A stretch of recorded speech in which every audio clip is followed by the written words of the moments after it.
Bab 224, Scalia, 1. Jangan lupa like dan subscribe, agar kami makin semangat upload lebih banyak. Pedagang Rosrock yang tidak disebutkan namanya telah menyarankan untuk menjauhi bendera yang menggambarkan anjing hitam. Itu mungkin kata peringatan yang valid untuk pedagang manapun. Namun, tentara bayaran yang dimaksud hanya relatif terkenal di wilayah Ruhr, yang berarti bahwa mereka tidak perlu dikhawatirkan oleh Eugene. Apa yang akan dia lakukan jika dia menemukan bendera di kejauhan selama perjalanannya? Dia mungkin tidak akan berusaha keras untuk menghindari mereka. Bukannya dia ingin mengabaikan nasihat pedagang, tetapi dia juga tidak mau repot-repot menghindari kelompok yang tidak dia takuti. Memang, kebetulan Eugene menemukan bendera tentara bayaran anjing hitam. Namun, bendera anjing hitam di semen di salju bukannya berkibar tertiup angin. Itu juga bukan hanya bendera mereka. Puing-puing dari gerobak dan kereta luncur mereka dimuat di salju, dan bahkan tubuh yang membeku terkubur di salju. Eugene mengamati mayat-mayat yang berserakan dan mengidentifikasi tubuh serigala salju, rusa kutub, kuda, dan hewan peliharaan lainnya yang akan menarik gerobak dan kereta luncur, serta tentara bayaran itu sendiri. Itu bukan serangan monster, kata Qian setelah mengamati kekacauan dari sisi Eugene. Seminggu telah berlalu sejak mereka berangkat dari Rosrock, dan Qian berdiri tanpa alas kaki di padang salju seolah-olah ini adalah hal yang paling wajar untuk dilakukan. Itu juga belum semuanya. Badai salju yang ganas sedang mengamuk bahkan pada saat ini, tetapi kesibukan tidak pernah menyentuh tubuhnya. Dia memanipulasi mana halus yang hampir tidak terlihat oleh mata dengan sangat presisi untuk mendorong salju menjauh. Mereka membantai mereka seolah-olah itu lelucon, komentar Ciel. Dia lebih terbiasa menginspeksi peristiwa semacam itu dibandingkan dengan Qian karena ksatria singa hitam melakukan banyak tugas berbeda untuk keluarga Leonhard, termasuk memeriksa dan menangani mayat sebagai pengetahuan dasar-dasar. Sepertinya itu dilakukan oleh satu orang. Tentu saja, mungkin ada lebih banyak, tetapi untuk insiden ini, hanya satu orang yang bertanggung jawab untuk membantai tentara bayaran di sini, lanjut Ciel dengan analisisnya setelah merenung sejenak. Dia tampaknya tidak terpengaruh. Namun demikian, Ciel terus memeriksa tubuh dengan cermat untuk mencari luka dan petunjuk lainnya. Eugene setuju dengan penilaian Ciel. Seperti yang dia katakan, hanya satu orang yang bertanggung jawab atas pembunuhan tentara bayaran. Tapi mereka tidak sendirian. Meskipun salju telah menghapus sebagian besar jejak, masih mungkin untuk menyimpulkan formasi yang diambil kelompok penyerang di awal, serta pola pertempuran, dari lokasi dan kondisi mayat, kereta luncur, dan gerobak. Setidaknya ada satu orang lagi yang berjaga-jaga, tambah Eugene sambil menendang mayat di depannya.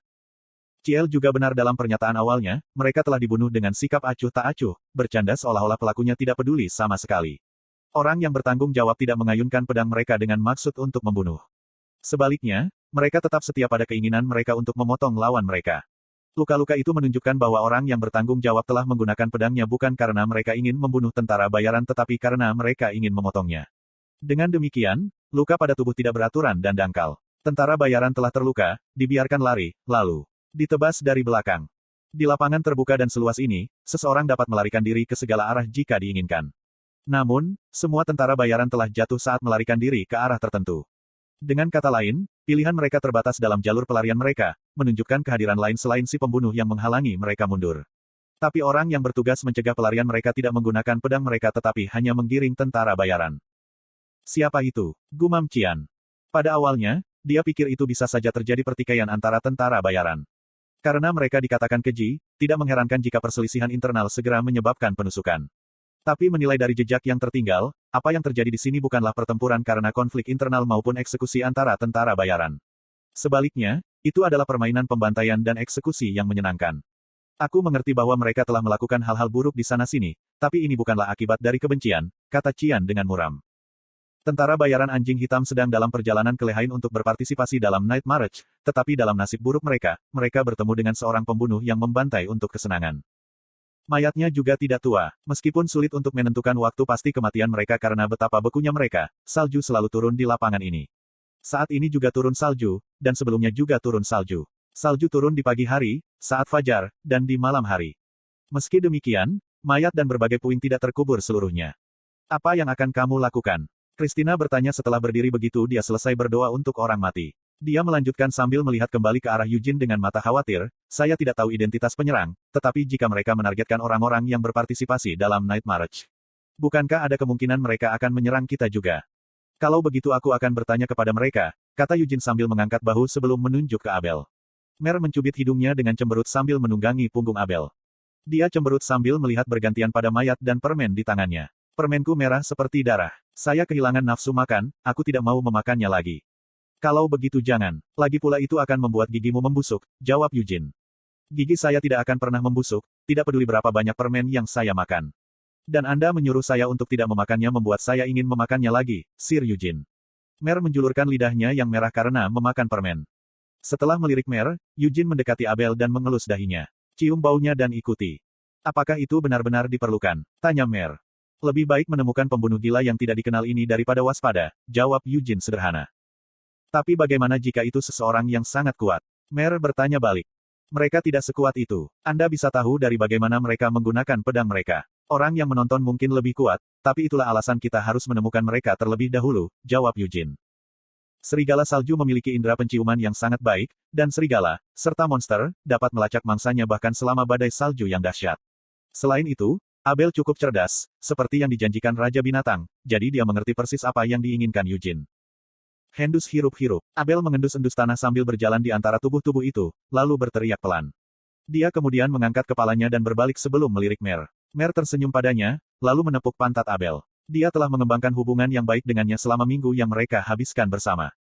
Abel menyerbu ke depan, diikuti oleh Ciel dan Cian. Christina juga membuka sayap cahayanya dan terbang ke langit. Eugene mengambil tempatnya di belakang pesta untuk mempersiapkan situasi yang tidak terduga. Dia memperluas inderanya untuk memantau daerah sekitarnya dan mempersiapkan diri untuk segera turun tangan jika terjadi sesuatu yang tidak terduga. Tidak lama kemudian, mereka menemukan lebih banyak mayat milik Black Dog Mercenaries. Mayat-mayat itu adalah milik mereka yang melarikan diri. Atau lebih tepatnya, telah dilepaskan. Seolah-olah si pembunuh telah memainkan permainan kejar-kejaran, membiarkan tentara bayaran berlari sebelum mengejar mereka. Itu juga bukan satu atau dua tubuh. Ini kurang dari lusinan mayat yang mereka temui pada awalnya, tetapi masih ada 5 atau 6 mayat di setiap pertemuan. Aroma yang dikejar Abel semakin kuat saat mereka melihat semakin banyak mayat. Jarak antara pembunuhan semakin jauh, tetapi Abel berlari ke depan dengan lebih percaya diri saat dia melanjutkan. Serigala salju melakukan perjalanan cukup cepat ketika terkunci pada targetnya, begitu cepat sehingga ksatria biasa akan kesulitan mengejarnya. Namun, Ciel dan Cian berhasil mengikuti Abel sambil tetap setia pada instruksi Eugene sejak hari pertama. Eugene merasa agak bangga dengan pertumbuhan mereka. Hamel tidak pernah memiliki penerus, dan meskipun Cian dan Ciel secara teknis bukan penerus Hamel, dia senang melihat mereka mengikuti instruksi dan tumbuh lebih kuat. Meskipun kebiasaan yang dia tanamkan pada mereka untuk memanipulasi mana dengan halus tidak akan segera mendorong mereka ke 5 bintang Formula Api Putih, itu pasti akan berfungsi sebagai landasan untuk pertumbuhan mereka di masa depan. Si kembar bukan satu-satunya yang diberi kesempatan untuk tumbuh melalui Eugene. Setelah menderita karena kunjungan terus-menerus Eugene ke kamar gelap, Gillette dan Gion hampir melangkah ke bintang ke-7 Formula Api Putih. Sayangnya, Charmaine tidak mengalami pertumbuhan yang sama yang mendorongnya hingga batasnya, namun ia tetap puas dengan pencapaiannya. Blood Lion, terima kasih, aku bisa membuat teknik baru selain Destiny Breaker. Saya menyebutnya, Gungnir. Saya pikir itu akan cocok dengan teknik rahasia Anda, Eclipse. Mengapa kita tidak mencobanya? Bagaimana Anda mengetahui tentang Eclipse, Lady Charmaine? Mer memberitahuku. Eclipse. Nama yang bagus. Blood Lion, bagaimana Anda bisa menghitamkan matahari untuk menciptakan gerhana? Familiar yang menawan telah menyembunyikan fakta bahwa dia diam-diam terlibat dengan pikiran Eugene selama dia mengembangkan Eclipse. Kemudian dia terus mengoceh nama itu, yang Eugene tidak ingin diketahui siapapun, tidak lain adalah Charmaine. Eugene gemetar ketika dia merenungkan kemarahan, rasa malu, dan kebencian pada diri sendiri yang dia rasakan saat itu. Dia mengira bahwa pukulan bagus yang dia berikan pada Mer di kepalanya sudah cukup pada saat itu, tetapi dia merasakan keinginan yang meningkat untuk berlari ke depan dan memberinya pukulan lagi ketika dia mengingat ingatan itu. Setelah memelototi bagian belakang kepala Mer sejenak, dia tiba-tiba berbicara. Berhenti. Kata-katanya sampai ke depan, dan Abel berhenti bahkan sebelum Mer bisa memberi perintah. Itu adalah perintah yang tiba-tiba, tetapi Ciel dan Cian segera menghentikan langkah mereka dengan gerakan yang luar biasa rapi seolah-olah seseorang telah menangkap mereka dari belakang. Apa yang salah? Tanya Christina sambil mendekati Eugene yang merasa cukup puas. Alih-alih menjawab, Eugene mengangkat tangan kanannya. Dia membentuk tanda hanya dengan satu tangan. Mata Christina berbinar saat melihatnya, dan Mer juga mengeluarkan seruan kecil sambil menunggangi punggung Abel. Fuosh. Percikan kecil terbentuk di depan tangan kanan Eugene. Itu adalah nyala api ungu yang dibuat dari rumus api putih Eugene, dan dengan jentikan jarinya, nyala api membubung ke langit. Apa yang baru saja kamu lakukan? Tanya Cian dengan ekspresi bingung. Mer tertawa terbahak-bahak seolah-olah dia telah menunggu. Yah, biar ku jelaskan. Itu adalah sesuatu yang Sir Eugene telah bekerja keras di Arot. Tanda tangannya. Mer, diamlah, geram Eugene dengan tatapan tajam. Mer menggerutu sambil cemberut, kamu bahkan tidak repot-repot menyelesaikan kata Merdain lagi. Eugene mengabaikannya. Pandangannya terhubung dengan nyala api dan meluas, bahkan tanpa harus menutup matanya. Ada batasan seberapa jauh manusia dapat memperluas mana mereka untuk mengintai lingkungan mereka. Namun, Jika Anda menggunakan mana untuk mengeluarkan sihir, radiusnya dapat ditingkatkan secara signifikan tergantung pada level penyihir. Nyala api itu sendiri bukanlah tanda tangan Yujin. Sama seperti generik Osman yang telah melalui beberapa tahap saat mengembangkan tanda tangannya, Yggdrasil, nyala api ini hanyalah salah satu langkah yang diambil Yujin dalam membuat tanda tangannya. Konten iklan. Dia melihat hal-hal yang mengganggu inderanya dan melihat pemandangan itu dengan jelas melalui apinya. 2 orang berdiri di depan 3 mayat. Selain itu, 1 orang berlutut di salju saat pedang mengukir lehernya seperti mata gergaji. Ini gila, gerutu Yujin sambil memadamkan api. Meskipun dia tidak repot-repot menebak siapa penyerangnya, orang yang dia lihat adalah seseorang yang benar-benar tidak terduga, dan sejujurnya, dia tidak benar-benar ingin melangkah lebih jauh jika harus bertemu dengan orang ini. Tidak peduli bagaimana dia melihatnya, mereka tidak normal. Namun, tatapan mereka berdua bertemu tepat sebelum Yujin memadamkan api, dan dia tidak tahu apakah penyerang akan mencoba untuk menuju ke kelompoknya. Sejauh yang diketahui Yujin, penyerang itu masih tidak bergerak. Jika mereka tidak merasakan kehadiran Yujin, kedua kelompok tidak perlu bertemu. Namun, Yujin menilai ada kebutuhan untuk mengambil inisiatif untuk menemui mereka jika mereka merasakannya dan akan mencoba menargetkan dia dan kelompoknya. Lawannya adalah seseorang yang berada dalam posisi berkuasa. Yujin dan yang lainnya tidak lagi terburu-buru untuk maju, dan baik Mer maupun Abel juga mundur. Tak satu pun dari mereka ingin memprovokasi lawan mereka, terlepas dari perbedaan kekuatan yang mungkin ada di antara mereka. Apakah mereka akan mengambil inisiatif? Atau apakah mereka akan pergi tanpa peduli? Yang terakhir tidak mungkin, dan dari jejak darah yang mereka tinggalkan di jalan mereka, yang pertama mungkin akan menjadi kenyataan, tapi para penyerang tetap di tempat mereka. Keduanya tetap tidak bergerak dari tempat Yujin melihat mereka. Petik 2. Ciel mengerutkan kening. Hampir tidak turun salju di tempat mereka berada, yang berarti bahwa tanah masih berwarna merah terang dengan darah.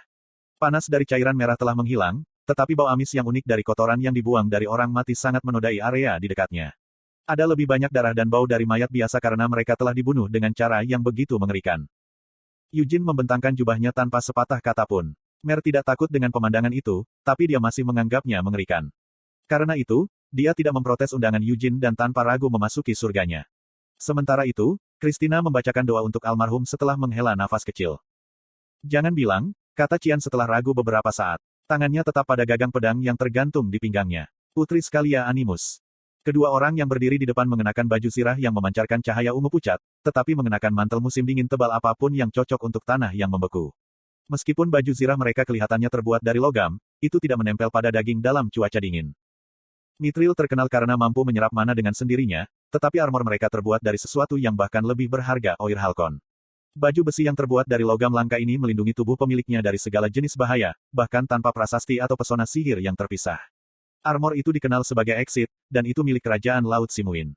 Secara khusus, Exit, dibuat menggunakan sejumlah besar Oir Halcon, adalah simbol ksatria kerajaan-kerajaan. Ksatria berlumuran darah mengangkat kepala mereka. Itu adalah kesatria yang sama yang telah menggergaji kepala dari tubuh di depan mereka seperti orang gila. Sulit untuk mengetahui jenis kelamin mereka karena Exit menutupi dada mereka, tetapi mereka agak mungil, yang mengindikasikan bahwa mereka kemungkinan besar adalah perempuan. Selain itu, terukir di pelat dada mereka adalah gambaran ombak dan pusaran air, yang merupakan simbol dari Violentide Knights, dan elang yang terbang di atasnya melambangkan keluarga kerajaan. Ketak. Helmnya terbuka, dan begitu disandarkan seperti tudung, rambut merah tercurah seperti air terjun. Betapa kurang ajarnya, itu adalah Putri Scalia, wakil komandan Ksatria Gelombang Kekerasan, yang dijuluki Ksatria Putri. Bagaimana mungkin kamu tidak menundukkan kepala, membungkukkan punggung, dan berlutut, mengetahui dengan baik siapa aku? Mata oranyenya berkilauan di antara poninya yang berantakan. Sulit untuk mengatakan mengapa matanya kehilangan fokus dan mengapa ada kantong gelap yang dalam di bawah matanya. Tindakan vulgarmu telah menghinaku. Atau apakah Anda rekan atau keluarga dari bajingan yang baru saja saya hukum? Saya pikir saya telah mendisiplinkan semua orang, tetapi mungkinkah bekas kotoran berlumpur masih ada? Dia melanjutkan. Apa? Tanya Sin bingung. Tutup mulutmu, dasar rendahan. Aku, Putri Scalia, belum memberimu izin untuk membuka mulut kotormu, balas Scalia segera dengan tatapan tajam setelah mendengar pertanyaan bingung Qian. Dia mengibaskan darah yang menodai pedangnya. Saya salah mengira bahwa saya telah membunuh cukup banyak, tetapi yang jelas, tanah putih ini masih dipenuhi dengan kotoran. Bagus. Aku, Putri Scalia, akan bertindak atas nama Raja Barbar I, dan memberkati kekotoranmu dengan pencerahan. Hanya neraka yang menyakitkan yang menunggu mereka yang tidak bermoral. Tunggu, Putri Scalia, Qian memanggil. Jangan mencemari namaku dengan mulutmu yang kotor dan vulgar itu, dasar sampah. Bau busuk yang keluar dari mulutmu membuatku muak. Teriak Scalia, dan Qian dengan cepat menutupi mulutnya dengan tangan karena terkejut. Bau busuk, itu tidak mungkin benar. Mata Qian bergetar kaget saat Scalia berjalan ke arah mereka dengan napas berat. Hei, Hei, apa yang kita lakukan? Tanya Ciel sambil melihat kembali ke arah Yujin dengan heran. Mereka melawan Putri Simuin. Tidak peduli apa yang dia katakan, mereka tidak bisa membalas begitu saja. Apalagi, kondisi Scalia saat ini sangat aneh. Yujin, Ciel, dan Qian semuanya mengenakan seragam yang diukir dengan simbol Lionhearts. Tapi alih-alih menunjukkan tanda-tanda pengakuan, Scalia secara terbuka mengungkapkan kemarahan dan rasa jijik terhadap mereka, salah mengira mereka sebagai rekan atau keluarga tentara bayaran yang mati. Putri, ksatria lainnya berbicara ketika mereka melihat Scalia melangkah maju. Dia juga dipersenjatai di exit, dan wajahnya ditutupi helm. Namun, jelas dari suaranya bahwa ksatria itu adalah seorang pemuda. Mereka bukan kolega atau keluarga dari tentara bayaran yang kamu hukum, Putri. Lalu mengapa mereka bertindak begitu kurang ajar terhadap diriku yang agung? Mengapa mereka masih tidak menunjukkan rasa hormat kepada saya? Tanya Scalia. Ini bukan Simuin, dan mereka bukanlah orang dengan status yang cukup rendah untuk berlutut tanpa syarat untuk menghormatimu, Putri, jawab ksatria itu. Dior, sulit bagi diri saya yang agung untuk memahami apa yang Anda katakan. Saya merasa sangat pusing. Aku juga tidak bisa melihat dengan baik. Siapa sebenarnya mereka ini? Tanya Scalia. Mereka adalah singa muda dari Lionhearts, keturunan dari Great Vermont, jawab Dior. Apa? Seru Scalia sebelum berhenti. Dia melihat lurus ke depan, lalu ke pedang di tangannya sebelum menggelengkan kepalanya dengan kuat. Itu tidak mungkin. Saya tidak melihat mereka sebagai singa dari Lionhearts. Pasti karena kamu sangat lelah, Putri. Tolong dengarkan saya. Berhenti. Saya tidak akan mendengarkan. Bagaimana mungkin aku, Scalia Animus, tidak menghadiri pertemuan ksatria terkenal dari seluruh dunia. Teriak Scalia sebelum pingsan di tempat. Kalau karena kelelahan, saya bisa langsung istirahat. Dior, bersiaplah untuk segera beristirahat. Ya, pria itu, Dior, menundukkan kepalanya. Helmnya masih menutupi wajahnya, dan ketika dia mengangkat kepalanya lagi, pandangannya tertuju pada Yujin sejenak.